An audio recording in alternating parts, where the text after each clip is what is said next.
Welcome to the beautiful city of Lahore, the beautiful sights and sounds. Lahore in all its glory, rich in culture, diverse, colourful, vibrant, and some brilliant food to offer.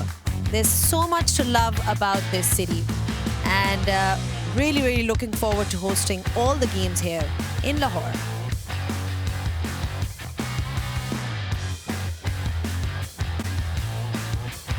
Welcome once again back at Gaddafi Stadium. We're here for a KFC presents Bank Al Falah series, and it's Pakistan taking on Bangladesh. Welcome back to pitchside. Lots to look forward to in this series. Bangladesh coming at the back of a loss against UAE, whereas Pakistan, well, they've not had a great year in this format.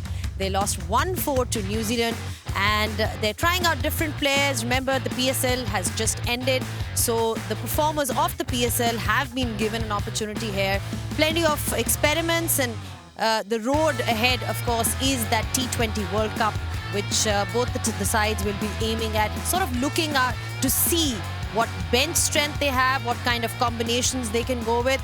Like I said, lots to look forward to, and to build up this particular series, I've got with me Bazat Khan, and all the way from Bangladesh, well, UAE perhaps now, Athar Ali Khan. Thank you so much for joining us, both of you.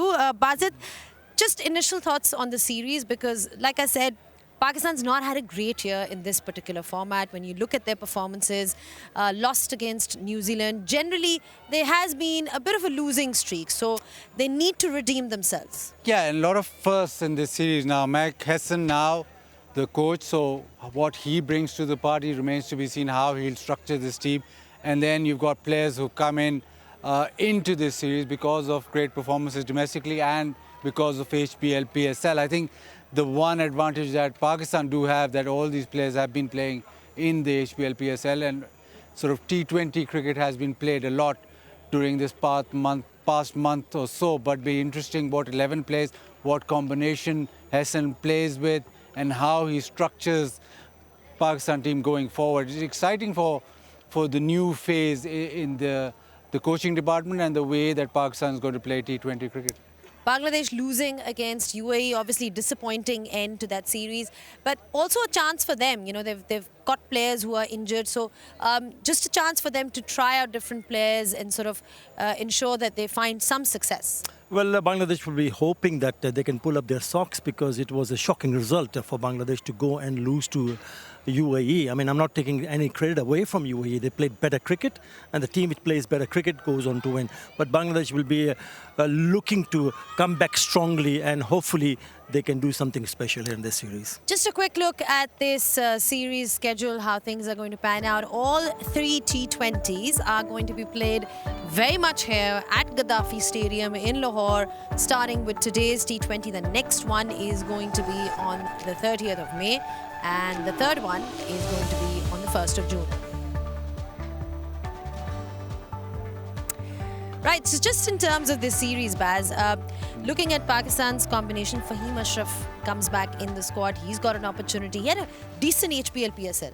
Yeah, the all-rounder that Pakistan seeks in most formats. They want a fast bowling all-rounder, and he had a decent HPL PSL, got wickets, although gave away a few runs, but was very good with the bat. So he'll add something extra if he plays. Also excited to see how Hassan Nawaz fares in this series, because he's now batting in the middle order. So it'll be interesting if they bat him at top of the order or the middle order. Where does Saibzada, Farhan bat? Does he keep wickets or not? Well, the good news for Pakistan is that Saim Ayub, after an injury, of course we saw him in the HPL PSL, but he'll be playing his T20 after everything that happened with him. Fakhar Zaman also comes back. That should be perhaps your opening combination as well. Now we are ready with the toss. It's over to Ramiz Raja, who's out there with the two captains. It's the exchange on toss, and the two captains and the match referee are present here. Ranjan Madugale will oversee the toss. Salman Ali Agha and Litton Das, the two captains. Salman, you have the coin. Here we go. Head. Heads is the call. Heads is the call, and It is tails. it's come down as tails. Salman, what have you decided to do and why? We are going to bat first and try to score above par and try to put pressure on them. You played on such surfaces here in Gaddafi Stadium. What do you make of the surface? I think it's a good week. It doesn't change much, but just wanted to put a scoreboard pressure on them. Right, it's kind of a good headache for you because the team that you've been given has got a lot of potential and the players will be jostling for positions also. What do you make of the squad and what happens to Pakistan cricket moving forward in T20? Yeah, it was a tough decision to make 11 because the 15 we have 16, they all are very, very good form and they had a great PSL. And we just wanted to play a modern day cricket and want to take the game on all the time with a bat, ball and fielding. And this is what you expect from us going forward. It's good in a way that you're coming out of PSL and moving into an international series, but international cricket does have its own pressure, isn't it? Yeah, obviously when you're representing your country, it does add a pressure, but it's a good pressure if you do well, and then you become a bigger star as well. Yeah. In PSL, obviously you do well, you become a star in Pakistan, but when you do well in international cricket, you become an international star. So that's what people are looking here. And lastly, what are you looking at from this series, from personal point of view, from team point of view?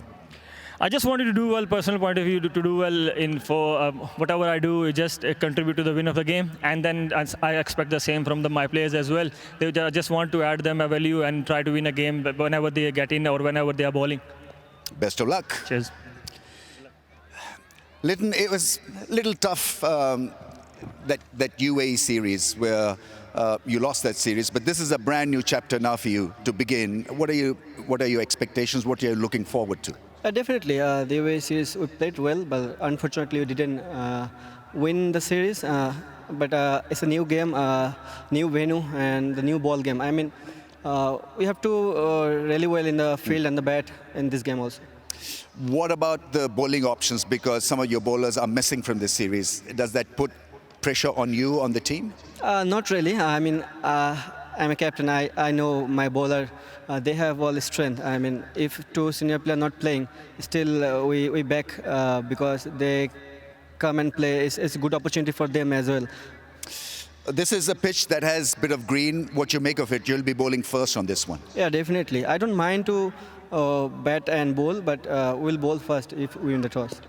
All right, okay. Best of luck.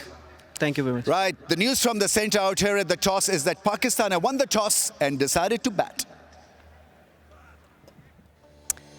All right, then you heard it there, Salman Ali Agha talking about how he's opting for scoreboard pressure. We've seen the conditions here in Lahore, Gaddafi Stadium, Lahore, in the HBL PSL. Pakistan obviously more dominant when you look at their head-to-head record. They've won 16 as opposed to Bangladesh 3. And even in Pakistan, Pakistan has won the 3 T20 internationals as opposed to Bangladesh. All right, there you heard it from the Pakistan captain that he's looking to play modern day cricket. I mean, that's the key here, Baz, when you talk about Pakistan's T20 sort of recent form. That's been the one thing that's been lacking, the approach that we keep on sort of talking on and on about. Yeah, and the approach and then sticking to it. We've not seen a particular approach that they've adopted and said, this is the way we're going to play T20 cricket, and then carry on with it no matter if they win or lose. So you lose the series and you go back to that old way of playing, which I don't think is serving Pakistan well. I think Mike Hesson will have his own ideas. He's in touch, he's in sync with what modern day requirements are, and he's very particular of the way that they're going to play their T20 cricket or white ball cricket. All right, Athar, lots of key players that I want to discuss with you with regards to Bangladesh, but we're just going to take a short break. And when we do come back, we'll be having a closer look at the sides.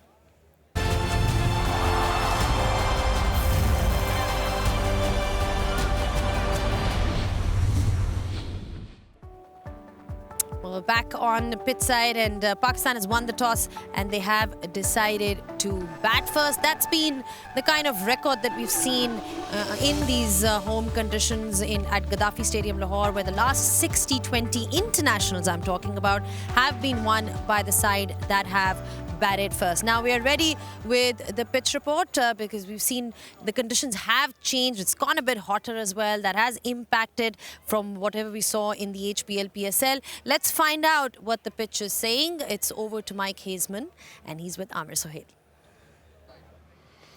We've had a scorcher again in Lahore today, 42 degrees Celsius. Now that's in the shade, remember, so the sun has been belting down on this track throughout the last couple of days. Of course, the PSL is now finished, but the track is still going okay. There's been 15 games played here during the PSL. This track's only been used for 2, so it's okay. It's reasonably fresh. We'll talk more about that in a sec.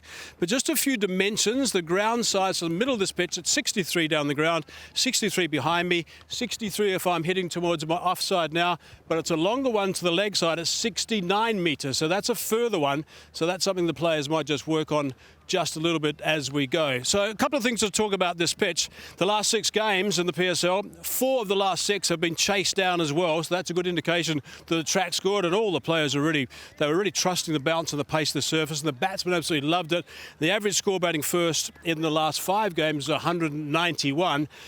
But if you look at this track when we arrived, to me it's a little bit greener. It's just freshened up a fraction, a little bit greener.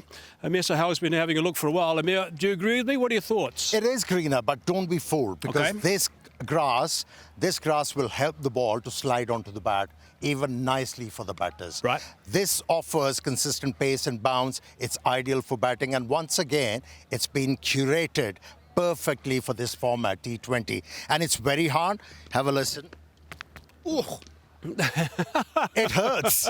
Right. It's so hard. I think this is going to be a run feast once again. Okay, so you think it's going to be beauty. It's going to come on the bat nicely. What we liked about the PSL tracks is the carry was so good. It was terrific. That's because of this grass. Right. It's helping the ball to slide onto the bat, and the bounce is consistent. All right, I think we're set. This should be a nice little track first up. It's the first of 3, of course, and this is going to be a beauty to start on. Well, there you go. You heard it from the experts as well. Looks like a great batting wicket, and hopefully should suit the side of Pakistan's Baz. Yeah, and you look at the structure that Pakistan have put up. Hassan Ali batting at number 9, so that shows you that they're going to bat deep. Interesting where Haris and Salman bat with Hassan Nawaz. Does he bat 4 or not? But the fact of the matter is that they bat very deep, and they'll be able to then take the ball on from ball number 1 to ball 120 and make sure that they go hard from start to finish. Absolutely. I guess that's what Pakistan would be aiming at as well, just in terms of, their approach going really hard from that first ball. From a Bangladesh perspective, Arthur, what do you make of this side? Well, it's a good side, and they'll be hoping that these 3 seamers, they've gone with 3 seam and 2 spinners. Seamers, Shoriful Islam, Hassan Mahmood Tanzim right at the bottom, with Rishad Hussain and Mahdi Hassan, the right arm, left arm spinners, right arm and the right off spin, leg spin. But it all depends how well they bowl in that area, because as we heard from Amir Sohail and Mike Hazeman, this is a really good batting surface. Remember, more than 200 were chased in the PSL final. So even if you score 200, the batters at the top of the order for Bangladesh will need to have that belief that it's still chaseable on this kind of a surface. In terms of their bowling then, you've had your share of injuries with the Skeen and Mustafiz are also missing out. I mean, do you think perhaps that's going to have some kind of an impact on the game?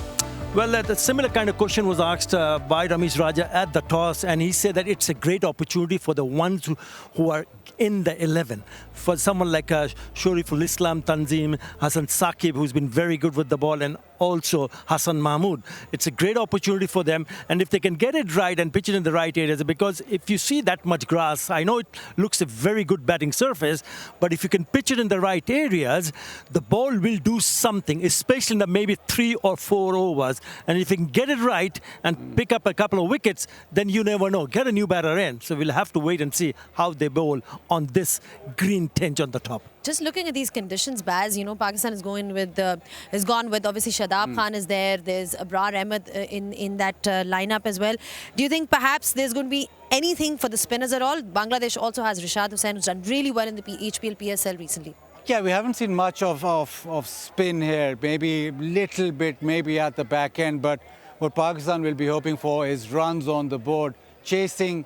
I guess over here we saw that HPL PSL final where 200 was chased. But apart from that, there's not been a lot of big chases. So you want runs on the board. Also the fact that it is quite muggy. It is extremely hot. So it does take out of you. So you bat first, you put runs on the board, and just get slightly easier when you bowl.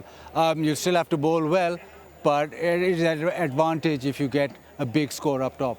In terms of Bangladesh, I mean, who are the key players to sort of watch out for, Athar? I think it has to be Liton Kumar Das because he comes with a lot of experience. He's probably the most experienced campaigner as a batter, the top order batter. But watch out for someone like Parvez Hussain Imon, who got a really quick fire 100 in UAE. He got 100 of 53 or 54 deliveries. There's Tawhid Ridoy, also a very exciting prospect, scored 100 in the Asia Cup. So there are a few very good players. But when I say very good players, you really don't want to see them getting in and getting out. That has been a problem. That has been an issue for Bangladesh. If you get in, make sure you bat till the very end. And if you can do that, maybe 200, even more, is a possibility for them to chase on this surface. Pakistan standing at number 8 in these T20 international rankings. Baz, used to be a team that used to really sort of do well in this particular format, but in the last few years has gone down. A lot of experiments, a lot of changes with regards to players. I mean, is stability the need of the hour? You've got to first identify the core group of players, and in the press conference before the series started, Salman Ali Agha said that he was looking at 20 to 25 players to be able to identify them and go into that all-important T20 World Cup. But stability in terms of players that can play a certain way and players that can implement the way that you want to go about playing T20 cricket. I think the style of play of Pakistan for the last few years has just fallen behind. Now you look at the batting, you've got Fakhar Zaman who can take the bowling on. Saibzada Fran is in impressive form. He also takes the bowling on. Mohammad Haris, we all know. So the style of play you can identify with the players that have been selected. Saim Ayub, Irfan Khan Niazi, Hassan Nawaz. And then the all-rounders. The all-rounders also are very attacking all-rounders. So from the squad, the initial view is that they're going to play a particular style of cricket in T20 cricket, which is ultra-aggressive. Ultra-aggressive is what Pakistan, well, we'll be hoping to play like that. But we've got a 3-match series on. It's time to find out from the experts what they have to say, who they feel is going to be winning today. So I'm going to start off with Athar. Athar, we have this expert predictions always, and we love a bit of banter afterwards as well in terms of who wins and who loses. So to be really honest, I would love to see Bangladesh go 1-up in this first match series, but they have to really play well. So I'm backing Bangladesh. ऐसे नहीं होता. नहीं क्यों नहीं होता वो और क्या कहेंगे यही कहेंगे Bangladesh. You picking somebody else? Super over नहीं. Your call. So I think Mike Hassan will go off to a winning start. Mike Hassan will get off to a winning start there. You heard it from Baz. In fact, that's one of the things as well. You know, a new look Pakistan side, a new coach as well. So plenty in that sense to sort of reflect upon and think about where they've gone wrong in the past and really correct themselves in this one. Bangladesh, again, a lot of excitement from their end. It's a contest that they want to win. So all of that is going to happen. We're going to take a short break, and when we do come back, we'll be back with the live action. Don't go anywhere.